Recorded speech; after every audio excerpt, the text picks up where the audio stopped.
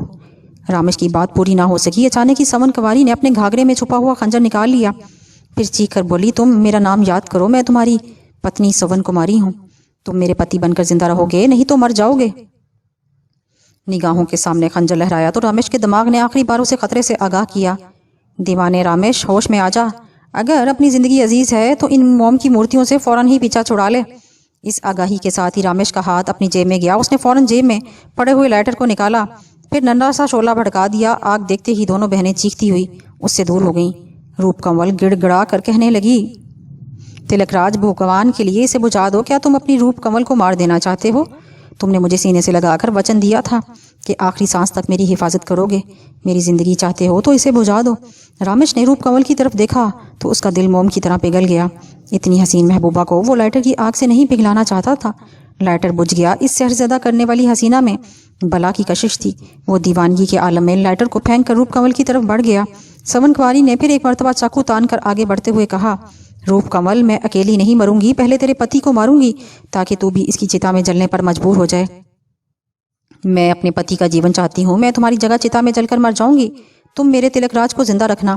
رامش نے کہا، نہیں روپ کمل، تم اپنی جان پر کھیل جاؤ اور میں اس چڑیل کے ساتھ زندہ رہوں، یہ کبھی نہیں ہو سکتا۔ مجھے اپنا وچن یاد آ گیا ہے، ہم جئیں گے ایک ساتھ اور مریں گے ایک ساتھ۔ سون کماری کی للکار سنائی دی، میں تم دونوں کی پریم بھکتی کو اچھی طرح سمجھتی ہوں، اگر تم دونوں زندہ رہ گئے تو مجھے اکیلے ہی مرنا پڑے گا، میں تم دونوں کے ساتھ مروں گی۔ یہ کہتے ہوئے اس نے اپنا خنجر سے روپ کمل پر حملہ کیا، کیونکہ روپ کمل آگے تھی، لیکن دیوانہ عاشق بڑی پھرتی سے اپنی محبوبہ کے سامنے آ کر سینہ سپر ہو گیا۔ وہ خنجر سینے کی ڈھال میں دستے تک پیوست ہو گیا۔ رامش ایک کراہ کے ساتھ زمین پر گرنے لگا، روپ کمل اسے سنبھالتی ہوئی زمین پر دو زانو ہو گئی۔ موسم بدل گیا تھا، پہاڑوں کی برف پگھل چکی تھی۔ میدانی علاقے کے لوگ گرمیوں کا موسم گزارنے کے لیے اس پہاڑی علاقے میں پہنچ رہے تھے۔ ایک بوڑھا مرد اپنی بوڑھی بیوی کے ساتھ رامش کے مکان کے دروازے پر آیا تو اس دروازے پر تالا نظر آ رہا تھا۔ انہوں نے اس کے بوڑھے پڑوسی سے پوچھا، بھائی صاحب، یہاں ہمارا جوان بیٹا رہتا تھا، ہم اسے اس مکان کے پتے پر خط لکھا کرتے تھے، 4 ماہ سے ہمارے خطوط کے جواب نہیں مل رہے۔ ہم بوڑھے ہیں، یہ سوچ کر صبر کر لیا کہ لڑکا دیوانہ ہے، اپنے خیالوں کی دنیا میں مست ہوگا، ہم گرمیوں کے موسم میں آ کر ملاقات کریں گے، مگر اب یہاں آئے ہیں تو یہ تالا نظر آ رہا ہے۔ بوڑھے پڑوسی نے کہا، تمہارا لڑکا واقعی دیوانہ تھا، ایک رات برف باری ہو رہی تھی اور وہ دروازے کو کھلا رکھ کر سو رہا تھا، میں نے یہاں آ کر اسے دروازہ بند کرنے کے لیے کہا تو اس نے سردی کے موسم میں مجھے ایک پیالی چائے کے لیے بھی نہیں پوچھا۔ مگر وہ کہاں گیا؟ بوڑھے نے باپ نے پوچھا۔ اس رات کے بعد میں نے اسے نہیں دیکھا، مالک مکان نے دروازے پر تالا ڈالا ہے۔ تم کہتے ہو وہ دیوانہ ہے، وہ سامنے اندھی گلی میں ایک بوڑھا فنکار رہتا ہے اور موم کے مجسمے بناتا ہے، شاید وہ فنکار ہونے کے ناطے اسے جانتا ہو، تم اس سے جا کر پوچھ لو۔ بوڑھا اپنی بیوی کا ہاتھ تھام کر سڑک پار کرتا ہوا اندھی گلی کی طرف جانے لگا۔ موم کے مجسمے کا سائن بورڈ پڑھ کر اس نے وہاں سے ایک آدمی کے فنکار کے بارے میں پوچھا تو اس آدمی نے جواب دیا، موم کا یہ خنم خانہ تو اب تو تمام دن کھلا رہتا ہے، یہاں باہر سے آنے والوں کی بھیڑ لگی رہتی ہے، تم اندر چلے جاؤ، وہیں اس بوڑھے فنکار سے ملاقات ہو جائے گی۔ وہ دونوں زینے سے اترتے ہوئے تہ خانے میں پہنچ گئے، وہاں ایک کاؤنٹر سے 1 روپے کا ٹکٹ لیا، پھر اندر چلے گئے۔ وہاں بہت سے لوگ مختلف شوکیسوں کے سامنے موم کے مجسموں کو دیکھ رہے تھے۔ بوڑھا فنکار ہر شوکیس کے پاس جا کر مختصر الفاظ میں انہیں تاریخی واقعات سناتا جا رہا تھا۔ ان دونوں نے اس کے پاس جا کر پوچھا، یہ مجسمے بنانے والا فنکار کون ہے؟ میں ہی فنکار ہوں، آپ کون سے مجسمے کا تاریخی واقعہ معلوم کرنا چاہتے ہیں؟ میں اپنے بیٹے کا پتہ معلوم کرنا چاہتا ہوں، باپ نے کہا۔ کون بیٹا؟ میرا بیٹا، ماں نے فخر سے کہا۔ وہ اسی اندھی گلی کے سامنے والے مکان میں رہتا تھا، شاید تم اسے پہچانتے ہوگے۔ ہاں ہاں ہاں، میں اسے جانتا ہوں، مگر وہ 4 ماہ سے ادھر نہیں آیا۔ تم دونوں میرے ساتھ آؤ، میں تمہیں بتاتا ہوں کہ وہ یہاں کیا دیکھنے کے لیے آتا تھا۔ وہ آگے بڑھتا ہوا دوسرے ہال میں داخل ہو گیا، پھر ان بوڑھوں کو مخاطب کرتے ہوئے بولا، عجیب اتفاق ہے، یہاں اس کا ایک ہم شکل مجسمہ ہے۔ وہ اپنے ہم شکل کو دیکھنے یہاں آیا کرتا تھا۔ رامش کے بوڑھے ماں باپ حیرانی سے اس شوکیس کے اندر دیکھ رہے تھے۔ ان کے کانوں میں بوڑھے کی آواز سنائی دے رہی تھی، یہ 2 بہنیں ہیں جس کے ہاتھ میں خون آلود خنجر ہے۔ ایک کا نام سون کماری ہے جو زمین پر 2 زانوں بیٹھی ہوئی ہے، اس کا نام روپ کمل ہے۔ روپ کمل کا پتی تلک راج اپنی پتنی کی گود میں سر رکھ کر دم توڑ رہا ہے، کیونکہ سون کماری نے اس کے سینے میں خنجر گھوم دیا ہے۔ دیکھو، ذرا غور سے دیکھو، تلک راج کی شکل تمہارے بیٹے سے کتنی ملتی ہے۔ اپنے بیٹے کے ہم شکل کو دیکھتے ہی بوڑھے ماں باپ کی آنکھوں میں آنسو آ گئے۔ تھوڑی سی دیر میں ماں ہچکیاں لے لے کر رونے لگی۔ بوڑھے نے اسے تسلیاں دیتے ہوئے کہا، آؤ ہم باہر جا کر اپنے لخت جگر کو تلاش کریں، جب تک وہ نہیں ملے گا ہم روز یہاں آ کر اس کے ہم شکل کو دیکھتے رہیں گے۔ اور آخرکار ان بدنصیب ماں باپ کی مشکل کے دن ختم ہوئے۔ کیا میں غلط کہہ رہا ہوں؟ پر اسرار کہانی سنانے والے نے عجیب سے لہجے میں کہا۔ کیا مطلب؟ دیوالی اور وجے کپور نے حیرانی سے کہا۔ نہ جانے کیوں انہیں اپنے ذہنوں میں ایک عجیب سی کلبلاہٹ محسوس ہو رہی تھی۔ موم کا گھر زیادہ دور نہیں، رامش نے پورے اسرار لہجے میں کہا۔ تو پھر اور وہ دونوں تمہیں اندر ہی ملیں گے؟ کون؟ رامش نے کے بوڑھے ماں باپ۔ ہمارا ان سے کیا تعلق؟ وجے کپور کی پھسپھسی آواز ابھری۔ نہ جانے کیوں اسے ایسا لگا جیسے وہ کوئی غیر متعلق بات کہہ رہا ہو۔ اسے محسوس ہوا جیسے اس کا تعلق کہیں نہ کہیں اس کہانی سے ضرور ہے۔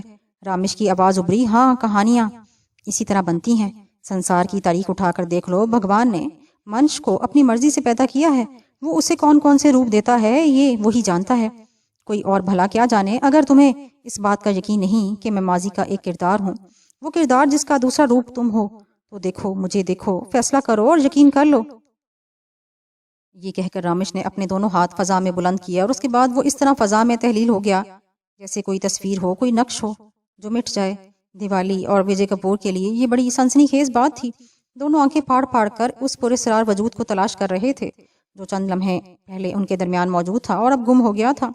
نہ جانے کب تک وہ اسی طرح سحر زدہ رہے۔ پھر اس کے بعد وجے نے دیوالی کو دیکھتے ہوئے کہا، یہ سب کیا ہے دیوالی؟ بھگوان جانے۔ دونوں بڑے پریشانی کے عالم میں ایک ریستوران میں جا بیٹھے۔ تم نے سینکڑوں شعبدے دیکھے اور تم سنسار کو حیران کرتے رہتے ہو، مجھے بتاؤ وجے، یہ سب کیا تھا؟ یہ کون سا شعبدہ ہے؟ بھگوان جانے، اس واقعے نے تو میری ساری زندگی میں تبدیلی پیدا کر دی ہے اور مجھے یہ احساس ہو رہا ہے کہ میری شخصیت 2 حصوں میں بٹ گئی ہے۔ ہمارے دھرم میں آواگون تو ہے نا؟ ہاں، مگر قصے کہانیوں کی شکل میں دیوالی۔ میں نے کبھی اس بارے میں غور نہیں کیا۔ سچی بات تو یہ ہے کہ دین دھرم والوں کی چیز ہے، پر ہمارے سامنے جو جیون ہے وہ اس سے بالکل ہی الگ ہے اور ہم نے کبھی اس کے بارے میں غور بھی نہیں کیا۔ یہی میں بھی سوچ رہی ہوں، کیا کچھ نہیں کیا میں نے اپنے ماتا پتا کے لیے؟ سچی بات یہ ہے کہ ایک چھوٹے سے دیہات سے نکل کر یہاں تک پہنچی، اور یہ بھی ایک سچی بات ہے کہ بھگوان ہی نے میری مدد کی، ورنہ میں سنسار کے بارے میں کیا جانتی تھی۔ میں نے ہزاروں ایسے معذوروں لوگوں کو دیکھا جو اپاہج ہوتے ہیں، جن کے بدن میں بے شمار نقص ہوا کرتے ہیں، وہ اپنے جیون جس طرح چاہے بتا لیتے ہیں۔ میرے بھی پیروں میں ایک قدرتی نقص موجود ہے، لیکن جن حالات میں میرے جیون کا آغاز ہوا اس میں میں نے اپنے آپ کو مضبوط کیا اور نہ جانے کیا کیا کچھ کرتی رہی۔ بھگوان بھلا کرے ان لوگوں کا، میرا مطلب رمانند مہاراج سے ہے۔ وہ مجھے یہ جیون دے گئے ہیں، میں نے خود اپنے آپ کو کچھ نہیں سمجھا۔ میں تو یہ بھی نہیں جانتی کہ میرے خاندان کے لوگ اب کیسا جیون گزار رہے ہیں۔ انہوں نے میرے ساتھ کون سا اچھا سلوک کیا تھا جو میں ان کے ساتھ اچھے سلوک کے بارے میں سوچتی؟ لیکن جیون کا یہ روپ میرے لیے بالکل نیا ہے۔ مجھے بتاؤ، کیا تم سچ مچ تلک راج ہو؟ مجھے بتاؤ وجے کپور کون ہو تم؟ میں کون ہوں؟ سون کماری یا روپ کمل وہ کون تھا جو ہمارے سامنے ہماری نگاہوں سے اوجھل ہو گیا؟ بتاؤ، کیا وہ کوئی شعبدہ گر تھا؟ وجے کپور خود بھی چکرایا ہوا تھا۔ بہرحال وہ کوئی فیصلہ نہیں کر پائے، لیکن اسی شام دیوالی نے اپنے ماتا پتا سے پوچھا، آپ سے کچھ پوچھنا چاہتی ہوں میں۔ کیا بات ہے بیٹا، کوئی پریشانی ہو گئی؟ نند کشور نے تشویش زدہ لہجے میں کہا، اور دیوالی سوچ میں ڈوب گئی۔ پھر اس نے کہا، پتا جی، میرا جیون آج تک جن حالات کا شکار رہا ہے آپ کے علم میں ہے۔ آپ کیا کہتے ہیں اس بارے میں؟ بیٹا، بس اتنا ہی کہتا ہوں کہ بھگوان کے سارے کھیل انوکھے ہی ہوتے ہیں۔ میں بڑے خلوص سے اپنا جیون بتا رہا تھا، پر جیون میں یہ اتنے سارے کھیل بھی ہونے تھے۔ تو پیدا ہوئی تو تجھ میں ایک قدرتی خرابی تھی۔ مجھ سے کسی نے وعدہ کیا تھا کہ ایک عمر پر تیرا آپریشن ہو جائے گا اور تو ٹھیک ہو جائے گی، پر جس نے وعدہ کیا تھا وہی سنسار میں نہ رہا اور میں معذور ہو گیا۔ میرے ساتھ خود بھی جو ہوا سب تیرے علم میں ہے۔ بس اور کیا لمبی کہانی کہوں، بھگوان نے تیری اس کمی کو ہی میرا سہارا بنا دیا۔ شرمندہ ہوں بیٹا تجھ سے۔ میں اس طرح کی بات نہیں کر رہی پتا جی، میں تو آپ سے بس یہ پوچھنا چاہتی ہوں کہ کیا میرا جیون میں کوئی اور کہانی بھی ہے؟ کوئی اور کہانی؟ ہاں۔ میں سمجھا نہیں بیٹا، کیا میرا کوئی اور ماضی بھی ہے؟ ارے کیسی باتیں کر رہی ہے تو، تیری جتنی کہانی ہے تیرے علم میں ہے، اور جو تیرے علم میں نہیں وہ میں تجھے بتا چکا ہوں۔ پتا جی نہ جانے کیا ہو گیا ہے، کھیل بگڑا بگڑا سا نظر آ رہا ہے۔ کیا ہوا، کچھ بتا تو صحیح۔ لیکن دیوالی اس سے زیادہ اور کیا بتا سکتی تھی؟ پھر ڈاکٹر نریشا سے اس کی بات چیت ہوئی۔ آپ نے ہر قدم پر میری رہنمائی کی ہے، بھگوان کی دیا سے آپ کا تعلق میرے دھرم سے ہی ہے نریشا جی۔ یہ بتائیں کہ کیا جنم جنم کا کوئی کھیل ہوتا ہے؟ ہمارے دھرم میں تو ہوتا ہے پگلی، یہ بھی کوئی پوچھنے کی بات ہے؟ ہاں، دوسرے دھرم والے اباگون کے اس کھیل کو نہیں مانتے، پر ہمارے ماتا پتا نے تو ہمیں یہی بتایا کہ منش کا جیون آنا جانا لگا رہتا ہے۔ میں عجیب چکر میں پھنس گئی ہوں، دیوالی نے کہا، اور پھر ڈاکٹر نریشا کو وہ ساری تفصیل بتاتی رہی، پھر بولی، اور وہ اس طرح غائب ہو گیا کہ ہم دیکھتے رہ گئے۔ یہ کوئی شبدہ نہیں تھا نریشا جی، میں نے یہ سوچا تھا کہ اپنے جیون کو ایک ایسی منزل تک لے جاؤں جہاں میرے ماتا پتا مطمئن ہو جائیں۔ اور میں آپ کو سچ بتاؤں ڈاکٹر نریشا جی، مجھے تو ان لوگوں سے بھی نفرت نہیں جنہوں نے ہمیں دو کوڑی کا کر کے رکھ دیا۔ آپ یقین کریں میں تو ان دونوں سے بھی پریم کرتی ہوں، میرا مطلب ہے جو میری دوست بھی رہیں اور میری سہیلیاں بھی، میری مراد کانتا وغیرہ سے ہے، میں ان کو بھی نہیں بلا سکتی۔ میرے من میں یہ بات تھی کہ ایک منزل پر آ کر میں اپنے تایا تائیوں کو بھی دیکھوں گی اور ان کی مشکلیں حل کروں گی، پر میری زندگی میں ایک نیا کھیل شروع ہو گیا ہے ڈاکٹر نریشا جی۔ وجے کپور کیا کہتا ہے؟ اس کی تو خود سٹی گم ہو گئی۔ اب آپ دیکھیں نا، میں عجیب سے انداز میں اس سے ملی ہوں، اور اس کے بعد جب وہ ڈر کر مجھ سے بھاگ رہا تھا میں نے اسے اپنی اصلیت بتا کر اسے اپنے قریب کیا۔ پر اب آپ یہ بتائیں کہ اب میں کیا کروں؟ پھر میری سمجھ میں تو یہ بھی نہیں آتا کہ اگر میرے ماضی کی کہانی سچ ہے تو میں سون کماری ہوں یا روپ کمل، کچھ پتا تو چلے مجھے۔ ڈاکٹر نریشا بھی سوچ میں ڈوب گئی، پھر اس نے کہا، اس سلسلے میں تمہاری تھوڑی سی مدد اور کر سکتی ہوں دیوالی، مگر اس کے لیے تمہیں میرے ساتھ ناگپور چلنا ہوگا۔ میں ضرور چلوں گی، میرا تو سارا جیون ہی الجھ کر رہ گیا، مگر ناگپور میں ہے کون؟ کشنوتا بھگوان۔